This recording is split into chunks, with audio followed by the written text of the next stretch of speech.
بەڵێ بەڕێز مامۆستا موسلیم عەبدوڵڵا ئەندامی ئەنجومەنی سەرکردایەتی کۆمەڵی ئیسلامی لەگەڵمانایە بۆ وەرگرتنی زانیاری زیاتر. مامۆستا سڵاوت لێبێت دەربارەی سەردانی بەڕێز ئەمیری کۆمەڵی ئیسلامی کوردستان بۆ دەڤەری سۆران چ زانیارێکی زیاترتان لایە؟ بەلای خۆی بەخشندەی میهرەبان، سڵاوی خوا لە ئێوە و لە بینەرانی پێیان، ئەو کاتتان باش. بەڵێ دیارە لە درێژەی کار و چالاشەکانی بەڕێز جەنابی ئەمیری کۆمەڵی مامۆستا عەلی باپیر ئەمڕۆ سەردانی دەڤەری ئێمەی کرد، مەڵبەندی هەشتی سۆران. مامۆستا دیارە لە درێژەی کار و چالاشەکانی لە سنوورەدا کۆمەڵێ چالاشی زۆر گرنگی ئەنجامدایە. لەسەر تابەتی بوو لە کۆبوونەوە لەگەڵ ستافی مەڵبەند کە کۆبوونەوەیشی زۆر ئیجابی بوو. سەردەم پسە سیاسەکانی ئێستا هەمووی داوەتوێکران بەرچاوی ئەندامانی مەڵبەند ڕۆشنکرا. کۆبوونەوەیشی ئیجابی لەگەڵ جەنابی مامۆستا ئەنجامدرا کە ئەمە جێگەی دڵخۆشی بوو. دواتر لەگەڵ جەنابی مامۆستا و شاندیاوەری چەندین سەردانی سیاسی و کۆمەڵایەتی ئەنجامدرا. دیارە لە دوای نیوەڕۆژەوە هەر لە خزمەتیدا ئەبین کۆڕێکمان هەیە سەبارەت بە پرسە سیاسیەکانی ئێستای هەرێمی کوردستان کە کۆڕێکی جەماوەری گشتیە کە ئەمەش خۆی لە خۆیدا ڕۆڵێکی گرنگی هەیە. تەڵان گومان لەوە دانیا سەردانی جەنابی مامۆستا بۆ هەر دەڤەرێک بۆ هەر ناوچەیەک ماناو واتای خۆی هەیە، شتێکی زۆر گرنگە. هیوادارین کە مامۆستا بتوانێت زیاتر ئۆرگانەکان بەسەرکاتەوە، مەڵبەندەکان بەسەرکاتەوە، بە تایبەت سنووری ئێمە کە سنوورێکی تایبەت بەخۆی هەیە.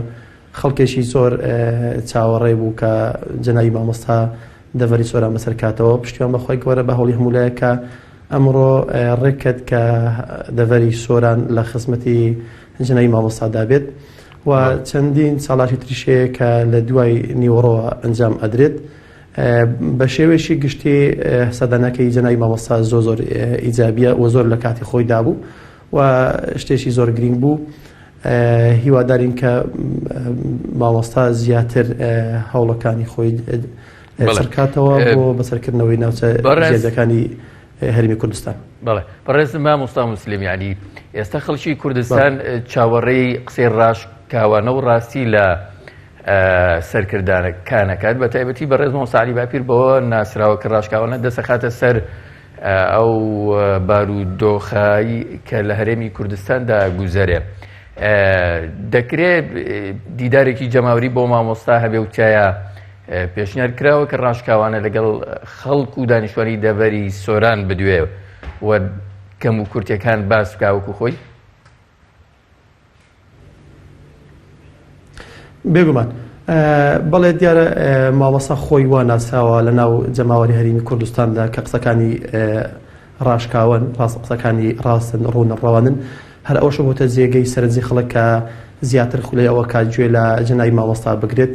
دیارە بۆ ئەمە بەستە ئێمە سەعات سێ لە دوای نوێژی عەسرەوە کۆڕێکی جەماوەری گشتیمان هەیە بۆ سەرجەم پێکاتەکانی سنووری قەزای سۆران کە بانکێش کراون، داوت کراون کە لەم وتارەی جەنابی مامۆستادا لەم کۆڕە ئێوارەیەدا ئەو پرسانە باس ئەکرێن کە خەڵک لە مێژە خولیای ئەم جۆرە قسانەیە کە حەز ئەکات ڕاستیەکان لە دەمی ئەوە گوێبیست بێ و بزانێت، چونکە قەیدانی هەرێمی کوردستان بە چەندین قەیدانی ناوخۆیدا پێتی ئەپەڕێت.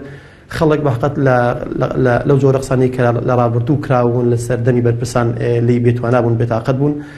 بەڵام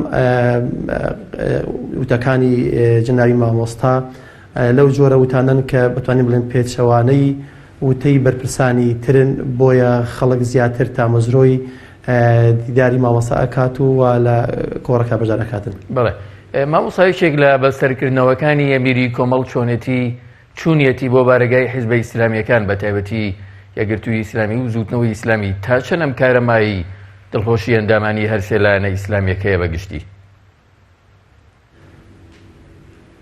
بەڵێ کە ئەمە شێشێکە لە درێژەی کار و چالاشەکانی جەنابی مامۆستا. ئێمە ئەمڕۆ دانی بەیانی مەوعیدمان بوو لەگەڵ مەڵبەندی بزوتنەوەی ئیسلامی لە سۆران لەلایەن بەرپرس و ئەندامان و کارگەڕانی ئەم مەڵبەندەوە پێشوازشی گەرم لە مامۆستاکرا و ئەم پرسێ تاوتوێکرا هەموو ئەندامانی بزوتنەوەی ئیسلامی لەو سنوورەیە بە بەرپرس و کارگەڕ و ئەندامەکانەوە زۆر خۆشحاڵ بوون بە سەردانی مامۆستا بۆ لایەن و بە تایبەتیش بۆ ئەم هەوڵانی کە ئێستا هەن کە دەیانەوێت لایەنە ئیسلامیەکان لێک نزیک بنەوە دیارە دوای نیوەڕۆژ لە دوای نوێژی عەسرەوە کە کۆڕی مامۆستا تاو ئەبێت سەردانێکمان هەیە بۆ لای برایانی یەکگرتو ئیسلامی لە مەڵبەندی سۆران کە ئەمەش خۆی لە خۆیدا کارێکی ئیزابی و نەوعیە کە دوای نیوەڕۆ ئەوان چاوەڕێەکەن.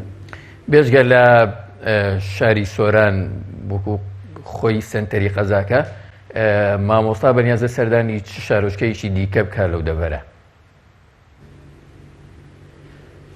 بەڵێ دیارە هەم لە کارنامەی بەرنامەکەی مامۆستادایە کە لە دوای مەغریبەوە نوێژی مەغریب سەردانی ناحی خەلیفان ئەکات کە لە ئەنجومەنی خەلیفان کۆمەڵی ئیسلامی لێژدا کۆڕێکی فراوانی جەماوەری بۆ مامۆستا سازراوە کە هەردوو ئەنجومەنی حەریر و ئەنجومەنی خەلیفان بە سەرجەم ئەندامان و لایەنگران و دۆستان لەوێن داوەت کراون لە دوای نوێژی عیشاوە لەوێش لە خزمەتی مامۆستادا ئەبین کە کۆڕێکی جەماوەری گشتی هەیە کە خەڵکێکی زۆر ئێستا چاوەڕێ ئەکات کە ئەم شەو وتارەکان پێشکەش بکرێت کە ئەم مەنتیقەش گومان استراتیجیە لە ڕووی پێکهاتەی بڵێنێ سیاسی و کۆمەڵایەتیەوە دیارە ئێمەش سوپاس بخوا لەو دەڤەرە سنگ و قوسایشی ئەوتۆمان هەیە کە بووینە جێگەی ڕەزامەندی جەماوەرەوە.